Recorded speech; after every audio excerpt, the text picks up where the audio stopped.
Hello बच्चों, welcome back. Nitin की पाठशाला में आप सभी का फिर से स्वागत है। तो अब तक हम इस पेपर में यूनिट 3 में एक चैप्टर कर चुके हैं कंप्लीट, यानी first part that is the structure and bonding. वो आप देख लेना प्लेलिस्ट में, राइट। अब सेकंड हाफ जो है हमारे पास वो है मैकेनिज्म ऑफ ऑर्गेनिक रिएक्शन। ये हम स्टार्ट करने वाले हैं आज से syllabus, right. Previous year questions की समराइज फॉर्म वो मैंने डाल दी है वीडियो में, लिंक आपको डिस्क्रिप्शन में मिल जाएगा, तो चाहे तो आप वहां से देख सकते हैं। तो बच्चों शुरू करते हैं। देखिए मैकेनिज्म क्या है, पहले डेफिनेशन देख लेते हैं एक बार, और detail step by step description of chemical reaction showing as to how reactants are converted into product is called as a reaction mechanism।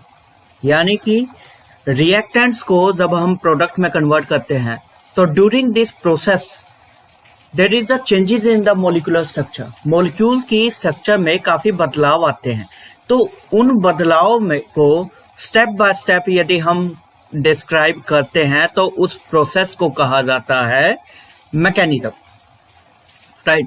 तो मैकेनिज्म ऑफ रिएक्शंस को समझने के लिए देयर आर सेवरल टर्म्स जो कई बार आपके सामने आएंगी, तो इसलिए ही इस चैप्टर में हम उन टर्म्स को पढ़ेंगे ताकि आगे चलकर ऑर्गेनिक केमिस्ट्री की जितनी भी आपकी क्लासेस हो उनमें यदि मैकेनिज्म आता है, कोई टर्म्स आती है तो आपको पहले ही पता हो। तो इस चैप्टर में आपकी वो टर्म्स है मेनली, हालांकि कुछ रिएक्शंस भी है, टाइप ऑफ रिएक्शन, वो हम आगे देखेंगे। तो आई होप आप समझ चुके हैं। तो चलो शुरू करते हैं। देखिए पहली जो टर्म है that is the bond fission. ये काफी इंपॉर्टेंट है, प्रीवियस ईयर क्वेश्चंस में कई बार पूछी गई है, आप चाहे तो वीडियो में चेक कर लेना, राइट। तो कोवलेंट बॉन्ड जो एक बनता है, चाहे वो सीसी बॉन्ड है या सीएच बॉन्ड है, राइट, तो वो covalent bond in actual is made up of 2 electrons, 2 electron से मिलकर बनता है, राइट। एग्जाम्पल के लिए यहाँ पे ए बी बॉन्ड है तो 2 इलेक्ट्रॉन्स है, तो होमोलिटिक फिशन कब कहा जाएगा, जब एक इलेक्ट्रॉन ए पे आ जाएगा और एक बी पे, तो उसको कहा जाएगा होमोलिटिक फिशन।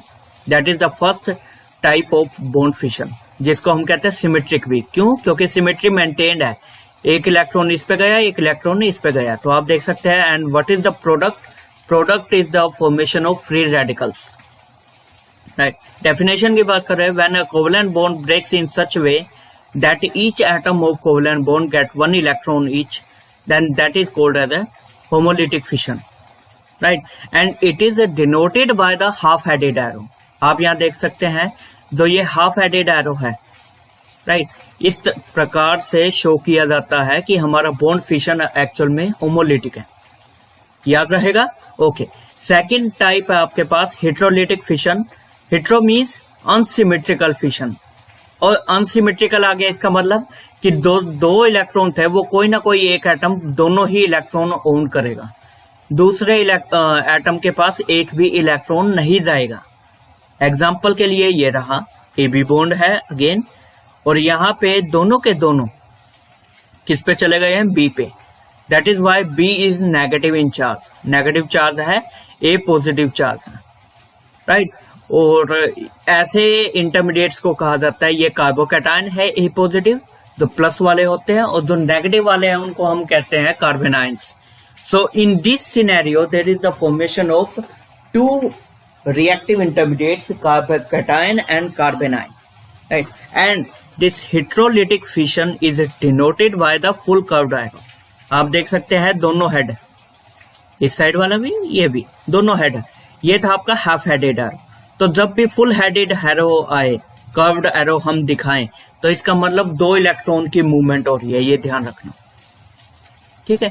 तो ये था आपका टॉपिक बॉन्ड फिशन, राइट। तो अब आगे चलते हैं, रिएजेंट्स एंड सबस्ट्रेट। ये भी टर्म काफी बार यूज की जाती है, तो इसमें कंफ्यूज मत होना। देखिए समझते हैं कि क्या है एक्चुअल में। Substrate is the reactant which is less reactive, and reagent is the reactant which is more reactive. Example के लिए ये देखिए आपके पास क्या है, इथीन मॉलिक्यूल है CH2 double bond CH2, and this is the bromine, right. तो ब्रोमीन क्या कर रहा है, एक कार्बन पे ब्रोमीन आ गया, सेकंड कार्बन पे भी ब्रोमीन आ गया, तो ओवरऑल ये आपको प्रोडक्ट मिल रहा है। अब इन दोनों में से यदि हम बात करें, क्योंकि रिएजेंट और सबस्ट्रेट जो बात करते हैं वो बात हम करते हैं किसके, रिएक्टेंट के केस में। सो इन केस ऑफ रिएक्टेंट्स, इनमें से सबस्ट्रेट कौन सा होना चाहिए और ब्रोमीन रिएजेंट कौन सा होना चाहिए, तो उसके लिए डेफिनेशन के अकॉर्डिंग क्या है, देखिए, जो कि लेस रिएक्टिव है। अब इन दोनों में से लेस रिएक्टिव आपका इथीन होता है। इथीन आपका सपोर्ट है जिसपे ये जाके जुड़ गया है, राइट। तो जो जुड़ता है वो उसको कहा जाता है रिएजेंट, आम भाषा में यदि आपको समझाओ, राइट। तो जिसने अटैक किया उसको कहा जाता है रिएजेंट, और जिस पर अटैक होता है उसको हम कहते हैं सबस्ट्रेट। क्लियर है, ध्यान रहेगा। चलो आगे चलते हैं। Now types of reagents. Reagent क्या था, जो हम ऐड करते हैं, राइट, जो अटैक करता है। नाउ अटैक कोई स्पीशीज कर रही है किसी मॉलिक्यूल पे, सबस्ट्रेट पे, तो उसके भी दो टाइप्स हैं, और ये दोनों ही टाइप्स अटमोस्ट इंपॉर्टेंट है आपके एग्जाम पॉइंट ऑफ व्यू से। मैं पहले ही बता रहा हूं, इस चैप्टर में ये दोनों बहुत इंपॉर्टेंट आपके कंसेप्ट है, तो ये ध्यान से समझना। इसमें जो पहला टाइप है that is the electrophiles, right. और इसके डेफिनेशन के लिए आप ये समझ सकते हैं कि इलेक्ट्रो का मतलब आपको क्या पता लगता है, इलेक्ट्रॉन की बात कर रहे हैं, इतना तो समझ आ गया, ओके। फाइल्स क्या होता है, लविंग, राइट। सो इलेक्ट्रॉन लविंग, यानी कि ऐसी स्पीशीज है आपके पास रिएजेंट में जिसमें इलेक्ट्रॉन की कमी है, राइट, और उसको और इलेक्ट्रॉन चाहिए, तभी तो इलेक्ट्रॉन लविंग है वो, राइट। सो उनको कहा जाएगा इलेक्ट्रोफाइल्स, राइट। सो इलेक्ट्रॉन लविंग केमिकल स्पीशीज है इलेक्ट्रोफाइल्स, राइट। और उसकी वजह क्या होती है, इलेक्ट्रॉन की डेफिशिएंसी, उनके पास इलेक्ट्रॉन्स की शॉर्टेज होती है। जैसे मान लीजिए किसी कार्बन पे पॉजिटिव चार्ज है, तो जब खुद पॉजिटिव है तो वो क्या करेगा, अट्रैक्ट करेगा नेगेटिव चार्ज को, और इलेक्ट्रॉन्स नेगेटिव होते हैं आपके, राइट। तो इलेक्ट्रॉन्स को वो कैप्चर करना चाहेगा, क्यों, क्योंकि उसके खुद के पास इलेक्ट्रॉन कम है, right. So that's why that carbon will behave as a electron loving species or as electrophiles, okay। अब ऐसे ही हम न्यूक्लियोफाइल्स की बात कर लेते हैं।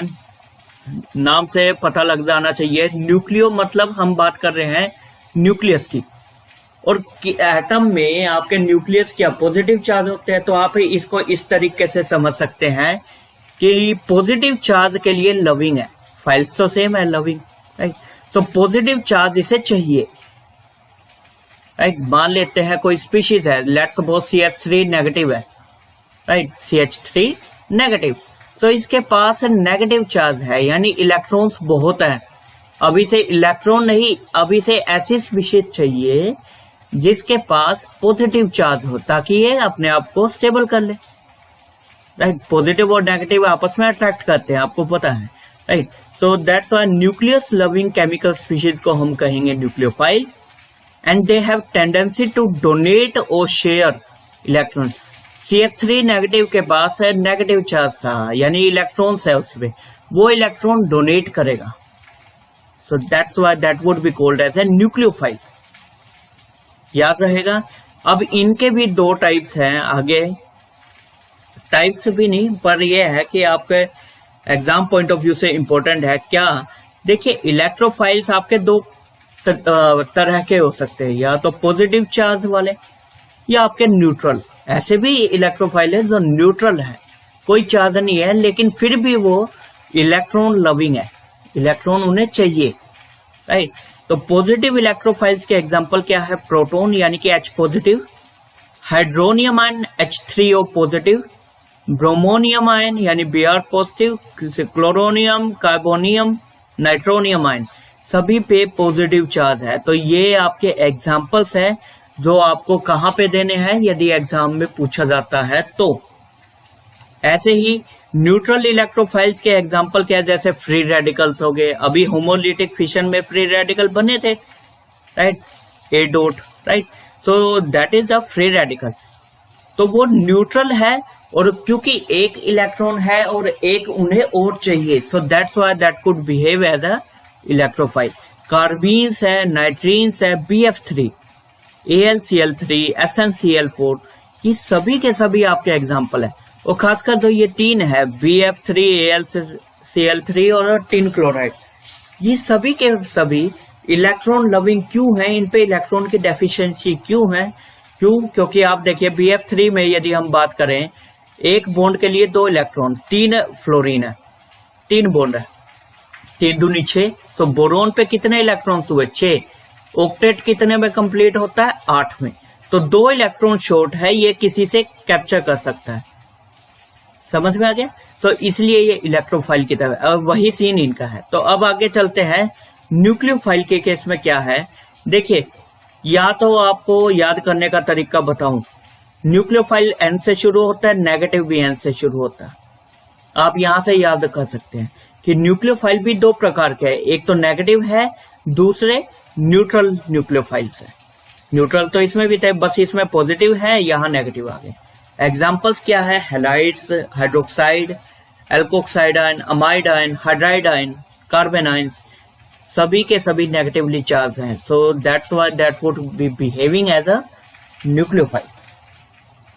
न्यूट्रल न्यूक्लियोफाइल के एग्जांपल क्या है? वाटर है आपका H2O, ammonia NH3, Grignard reagent है, अल्कोहल्स हैं, लिथियम एल्यूमिनियम हाइड्राइड है, ये सभी के सभी आपके न्यूट्रल है, कोई चार्ज नहीं है इन पे, लेकिन उसके बावजूद ये बिहेव क्या कर रहे हैं? न्यूक्लियोफाइल की तरह। ओके, तो ये था आपका टॉपिक इलेक्ट्रोफाइल और न्यूक्लियोफाइल का। मैं फिर कह रहा हूं बच्चों, ये एग्जाम पॉइंट से बहुत इंपॉर्टेंट स्लाइड है, अपना देख लेना। आगे चलते हैं। अब ये कुछ एग्जाम्पल हैं क्वेश्चंस। जैसे सपोज कीजिए आपके पास हाइड्रोनियम है, अल्कोहल है, अमीन्स है, तो इनमें कौन इलेक्ट्रोफाइल है, कौन न्यूक्लियोफाइल है, ये आपको फाइंड आउट करना है, और कमेंट सेक्शन में इनके आंसर कर देना मुझे, ठीक है। इसको थोड़ी देर के लिए रोक रहा हूं, आप इस स्लाइड को चाहे स्क्रीनशॉट ले लीजिए या नोट कर लीजिए कहीं पे, और फिर आपने इनमें से बताना है कि कौन सी स्पीशीज इलेक्ट्रोफाइल की तरह बिहेव कर रही है और कौन सी न्यूक्लियोफाइल। ओके, तो चलते हैं अगली स्लाइड पे। अब आपके पास आते हैं types of organic reaction. Organic reactions भी काफी प्रकार की होती हैं। तो यहाँ पे आप देख सकते हैं 7 टाइप्स दिए हुए हैं। सब्स्टिट्यूशन रिएक्शन है, एडिशन रिएक्शंस हैं, condensation reaction, elimination reaction, pericyclic reaction, rearrangement reaction, isomerisation reaction. ये सबसे कॉमन जो आपकी ऑर्गेनिक रिएक्शंस है वो है। अब हम 1 बाय 1 इन सभी को स्टडी करेंगे, कितने प्रकार की होती है वो भी देखेंगे, ठीक है। तो चलिए अगली स्लाइड पे चलते हैं। तो पहली रिएक्शन जो आती है that is the substitution reaction. देखिए, सब्स्टिट्यूशन को आप यदि समझना चाहे ना, मैं आपको एक एग्जांपल देता हूं, शायद उससे समझ आ जाए। सपोज कीजिए देयर आर 3 स्टूडेंट्स, 3 स्टूडेंट हैं, लाइन में लगे हुए हैं A, B, C। ओके, ये अब मैं क्या करता हूं, C को कह देता हूं तो A की जगह आ जा, राइट, और A को कह देता हूं तो C की जगह चलेगा। या फिर और भी तरीके से बताऊं आपको, तो A, B, C है, आप C और B को चेंज कीजिए, उससे आपको आसानी हो जाएगी। यदि C B की जगह आ गया और B C की जगह, ठीक है, तो A, B, C किस में कन्वर्ट हो गया? A, C, B में। तो इस प्रकार की रिप्लेसमेंट उसको कहा जाता है, सब्स्टिट्यूट कर दिया हमने किसको? B को सब्स्टिट्यूट कर दिया C से, यानी C आया B की जगह बैठ गया, तो यह दैट इज द सब्स्टिट्यूशन। याद रहेगा।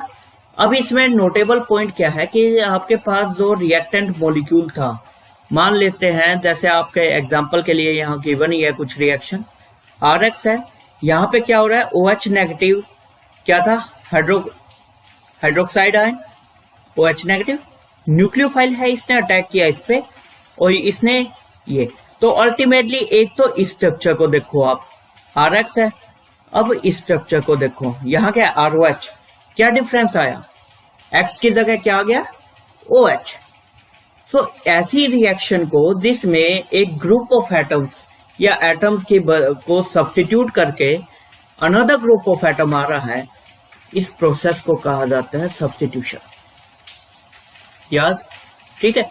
डेफिनेशन देख लेते हैं। It involves the direct replacement of atom और group of atom in an organic molecule by another atom और group of atom without any change in rest of the molecule. यानी कि और किसी मॉलिक्यूल के और पार्ट में कहीं कोई चेंज नहीं होगा, केवल किसी एक ग्रुप ऑफ एटम्स की जगह नया ग्रुप ऑफ एटम जुड़ जाएगा। तो ऐसे प्रोसेस को कहा जाता है सब्स्टिट्यूशन रिएक्शन। ओके, ठीक है। तो अब देखते हैं ये कितने प्रकार की है। तो यहाँ पे 3 टाइप्स की है आपके सब्स्टिट्यूशन रिएक्शन, जो नॉर्मली देखने को मिलती है ऑर्गेनिक रिएक्शन में।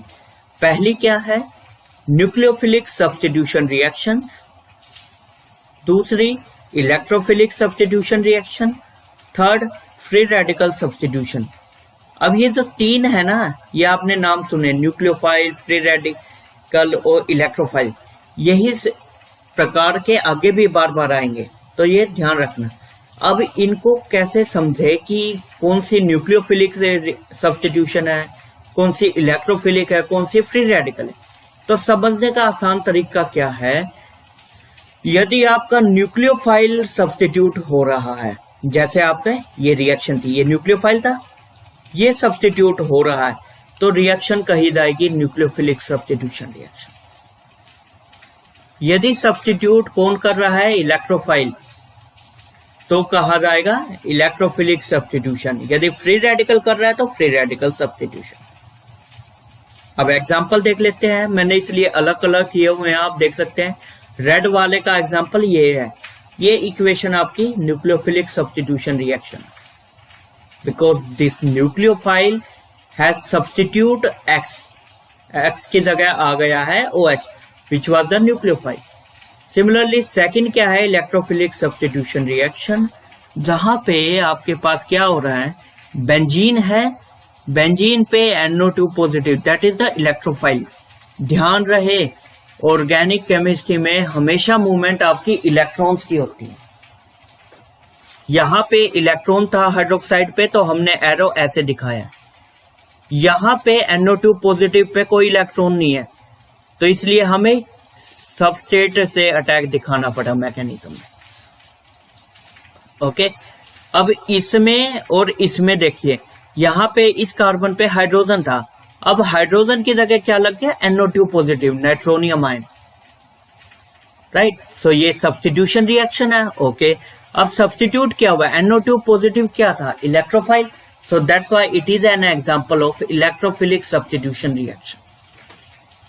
ओके, सिमिलरली फ्री रेडिकल के केस में क्या है, यहां देखिए मीथेन है CH3H यानी CH4, क्लोरीन आया, फ्री रेडिकल जनरेट होगा। Now this free radical has been substituted, Cl dot लग जाएगा यहाँ पे H की जगह, ठीक है।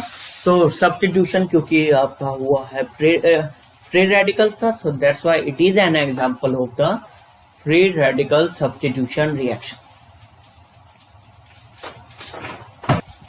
तो याद रहेगा बच्चों। अब अगली रिएक्शन पे चले।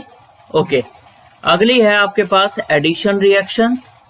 एडिशन नाम से ही आपको ऐड करना, यानी कि आपके पास सबस्टेट है, उस पे कोई चीज आपने ऐड कर दी और आपको नया प्रोडक्ट मिल गया। एग्जाम्पल के लिए यहाँ पे आप देख सकते हैं, ये क्या था, कीटोनिक ग्रुप है, CO कीटोन है, साइनाइड आया, फिर हाइड्रोजन ऐड हो गया। अब इस रिएक्टेंट को देखिए और इस प्रोडक्ट को देखिए, क्या डिफरेंस है दोनों में। ऑक्सीजन पे H आ चुका है और इस कार्बन पे साइनाइड जुड़ चुका है यहाँ पे, तो ऐड क्या हुआ, HCN, right, that is the add. ये दोनों ऐड हो गए हैं, जिसकी वजह से प्रोडक्ट डिफरेंट बन गया। कोई सब्स्टिट्यूशन नहीं हुई है, कोई रिप्लेसमेंट नहीं हुई, राइट, दोनों ऐड हो गए हैं, right. So that is the example of addition reaction. Mechanism, ये डेफिनेशन देख लेते हैं। It involves a combination of two reacting molecules to give a single molecule. दो रिएक्टिंग मॉलिक्यूल्स आपस में कंबाइन होते हैं और नया मिलके एक नई एंटिटी बना देते हैं, राइट। और ये रिएक्शंस आपकी केवल मल्टीपल बॉन्ड्स कंटेनिंग कंपाउंड्स, जैसे कि एल्कीन्स, राइट, एल्काइंस, केवल वही दे सकते हैं ये रिएक्शन, ठीक है। कितने टाइप्स की है, जैसे सब्स्टिट्यूशन 3 की थी, ये भी 3 की है, और वही 3 वर्ड है, मैंने कहा था ना आपको, बार बार आएगा। Nucleophilic addition reaction, electrophilic addition, free radical addition reaction. Nucleophilic addition कब कहा जाएगा, जब न्यूक्लियोफाइल पहले ऐड हो। पहले न्यूक्लियोफाइल ऐड हुआ, राइट, साइनाइड यहां देखिए पहले ऐड हुआ, उसके बाद इलेक्ट्रोफाइल ऐड हुआ। तो कहने का अभिप्राय यह है कि ऐड आपके दोनों होंगे, न्यूक्लियोफाइल भी इलेक्ट्रोफाइल भी, पर जो इनिशिएट करेगा उसके हिसाब से हमें नाम रखना पड़ेगा। और ठीक है, न्यूक्लियोफिलिक एडिशन रिएक्शन क्यों कहा जाता है, क्योंकि पहले न्यूक्लियोफाइल ऐड होएगा, उसके बाद इलेक्ट्रोफाइल। इलेक्ट्रोफिलिक एडिशन कब कहा जाएगा, जब पहले इलेक्ट्रोफाइल ऐड होएगा, उसके बाद न्यूक्लियोफाइल। फ्री रेडिकल एडिशन कब, फ्री रेडिकल में इलेक्ट्रोफाइल न्यूक्लियोफाइल का तो सीन नहीं है, केवल फ्री रेडिकल्स है। तो फ्री रेडिकल जब ऐड होएगा तो वो कहा जाएगा फ्री रेडिकल एडिशन रिएक्शन। तीनों का एग्जांपल देखते हैं फटाफट। न्यूक्लियोफिलिक एडिशन रिएक्शंस में यहां से देखिए, ये आपका न्यूक्लियोफाइल बन चुका है साइनाइड। नाउ पहले साइनाइड ऐड हुआ, फिर ऑक्सीजन ने हाइड्रोजन को कैप्चर किया, तो ये आपका बन गया nucleophilic addition reaction. Similarly second का देखते हैं, इलेक्ट्रोफिलिक एडिशन में ये आपके पास डबल बॉन्ड था, H positive, that is the hydrogen ion, right. तो मूवमेंट कैसे दिखाई है, फिर से देखिए दिस वन, क्योंकि इलेक्ट्रॉन्स यहाँ है, इलेक्ट्रॉन्स की मूवमेंट है। तो हाइड्रोजन पहले ऐड हुआ, यह आपका ऐड हो गया यहाँ पे हाइड्रोजन, इस पे पॉजिटिव चार्ज था, फिर ब्रोमाइड, ठीक है। तो ये भी एग्जांपल है आपका इलेक्ट्रोफिलिक एडिशन रिएक्शन का।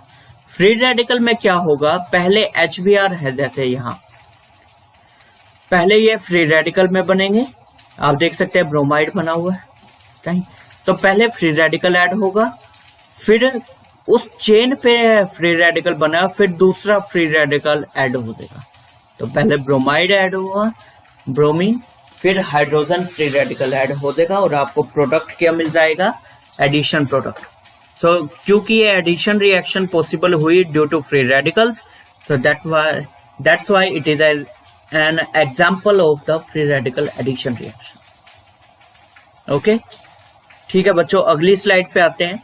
नेक्स्ट आपके पास है एलिमिनेशन रिएक्शन। नाम से ही पता लग जाना चाहिए, एलिमिनेशन करना पड़ेगा। एलिमिनेट का मतलब क्या होता है इंग्लिश में? इंग्लिश वर्ड है आपका एलिमिनेट, मतलब कि हटाना। ओके, तो आपके पास रिएक्टेंट में कोई चेन है, उसमें से किसी एटम को या ग्रुप ऑफ एटम को यदि आप निकाल देते हैं और निकालने के बाद नया प्रोडक्ट आपको मिलता है, then that is the example of the elimination reaction. Definition क्या? It involves the loss of two atoms or group of atoms from the same, एक ही कार्बन से दोनों निकल सकते हैं या फिर एडजेसेंट एटम से, पास के दोनों, एक एटम एक कार्बन से, दूसरा एटम दूसरे कार्बन से निकल गया, राइट। तो इस प्रकार के जो प्रोसेस है उसको कहा जाता है एलिमिनेशन रिएक्शन। ये भी 3 प्रकार के हैं, राइट, और वो किस पे? Depending upon the relative position of eliminated atom और ग्रुप ऑफ एटम, कि एटम्स कौन सी पोजीशन से निकाले गए हैं। Depending upon that elimination reaction has been categorised into 3 types: alpha elimination, beta, gamma.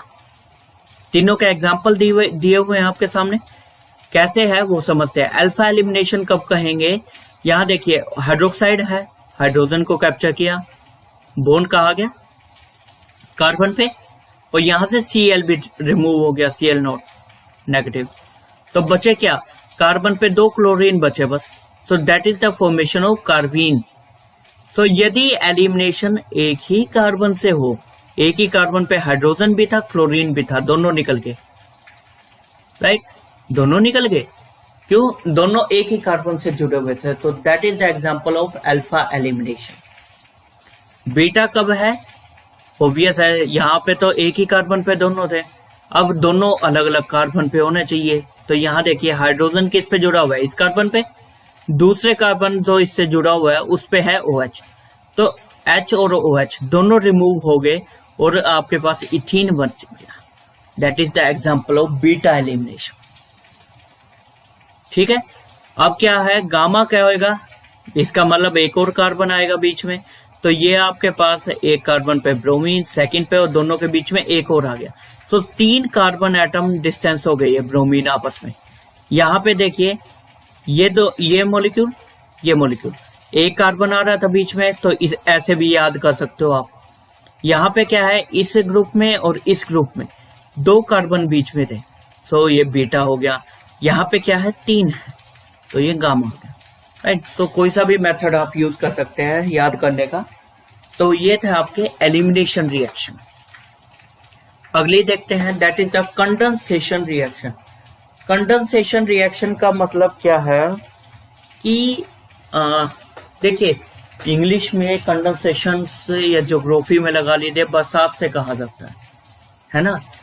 यहाँ पे कंडेंसेशन का मतलब क्या है? आपके पास 2 अलग अलग मॉलिक्यूल थे, दोनों एक दूसरे से अटैच हुए और साथ ही में सिंपल मॉलिक्यूल निकल गया एज ए बाय प्रोडक्ट। ठीक है, कंडेंसेट कर गए, दोनों जुड़ गए। राइट, तो उसको कहा जाता है कंडेंसेशन प्रोसेस।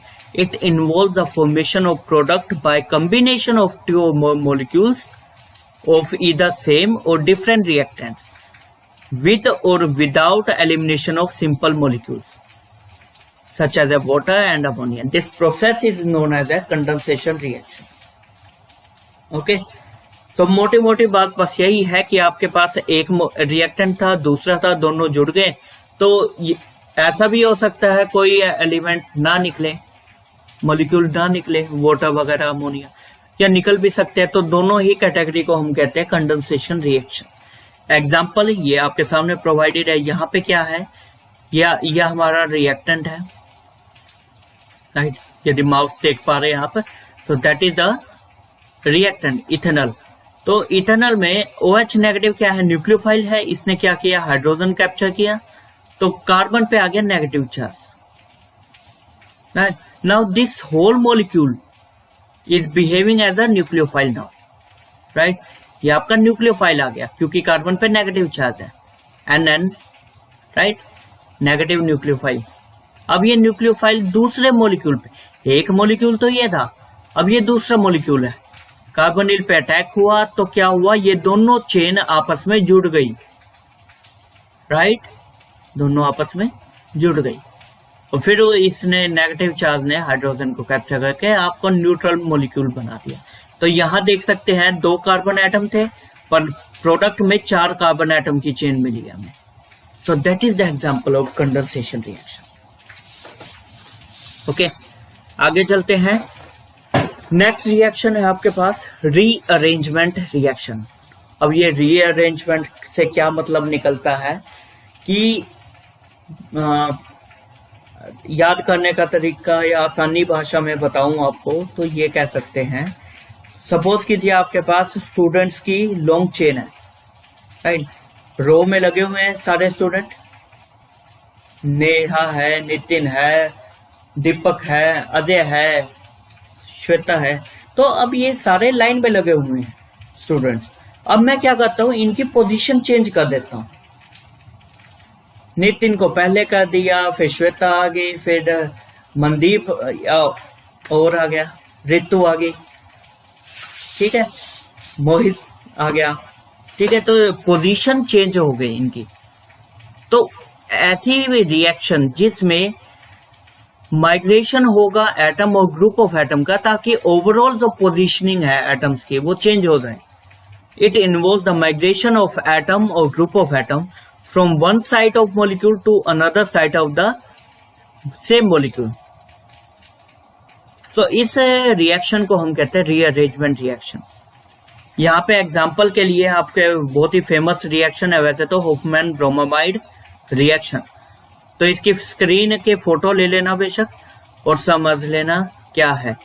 मैं आपको फिर भी मोटा मोटा बता देता हूं। देखिए यहाँ पे एग्जांपल है 3 मिथाइल ब्यूटेन टूल OH है। ओके, सल्फ्यूरिक एसिड से ट्रीट करने का कहाँ रिएक्शन होगी? देखिए सारे न्यूट्रल है, बस OH है। यहाँ पे हाइड्रोजन कैप्चर करेगा, OH2+ हुआ।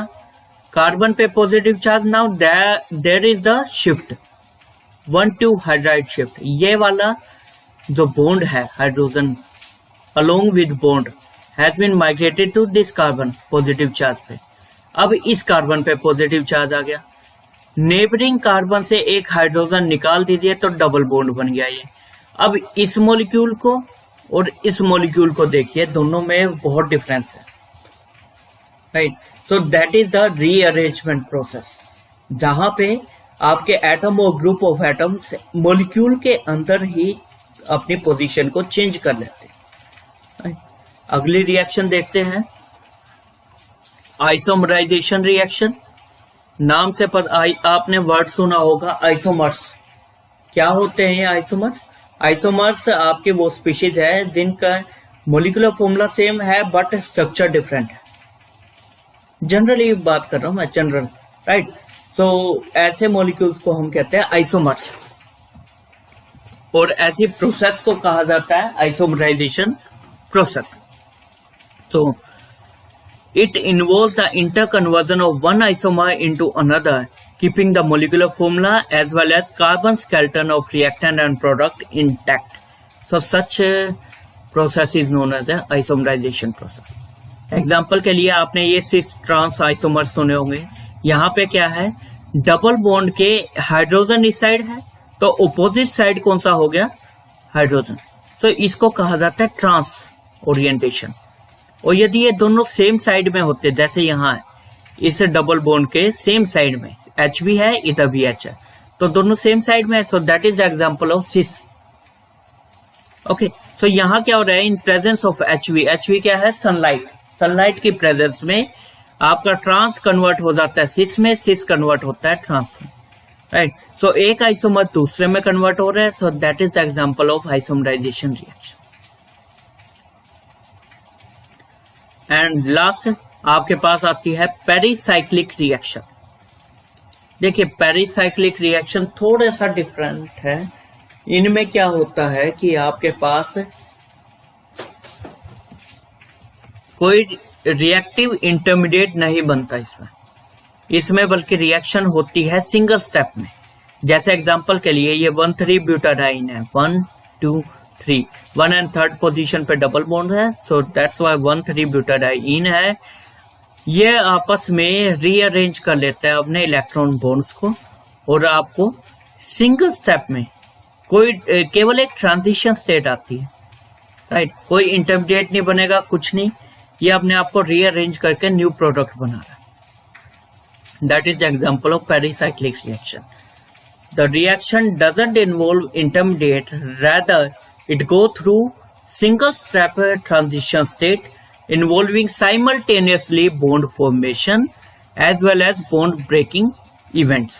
यानी कि बॉन्ड भी बनेंगे और ब्रेक भी होगा, सब एक साथ होगा सिंगल स्टेप में। तो इस ऐसी रिएक्शन को कहा जाता है पेरिसाइक्लिक रिएक्शन। डाइलसेल्टर रिएक्शन काफी फेमस रिएक्शन है आपकी, वो भी आप यहाँ कोट कर सकते हैं। तो ये आपके पास थी केमिकल रिएक्शंस। मैंने देखिए आपको कितनी पढ़ाई थी, 7। सब्स्टिट्यूशन रिएक्शन कितनी थी? 3। Addition reaction 3। एलिमिनेशन रिएक्शन भी 3 प्रकार की। कंडेंसेशन रिएक्शन, रीअरेंजमेंट, आइसोमराइजेशन, और लास्ट में हमने स्टडी किया अभी पेरिसाइक्लिक रिएक्शन। ठीक है, तो ये थे आपके ऑर्गेनिक रिएक्शन 7 के साथ। ठीक है, इसके बाद हम जो पढ़ने वाले हैं वो है आपके ये हम नेक्स्ट वीडियो में पढ़ेंगे। तो आज इसकी वीडियो में इतना ही बच्चों। कुछ भी बच्चे को, किसी भी बच्चे को कोई भी प्रकार के डाउट या क्वेरी हो, ही और she is most welcome to the comment section. आप कमेंट सेक्शन में कमेंट कर सकते हैं। तो ठीक है बच्चों, पढ़ते रहिए, सेहतमंद रहिए, और केमिस्ट्री डिफिकल्ट नहीं है, बस थोड़ा सा ध्यान देने की जरूरत है, राइट। आसान है। तो ठीक है बच्चों, टेक केयर, बाय बाय।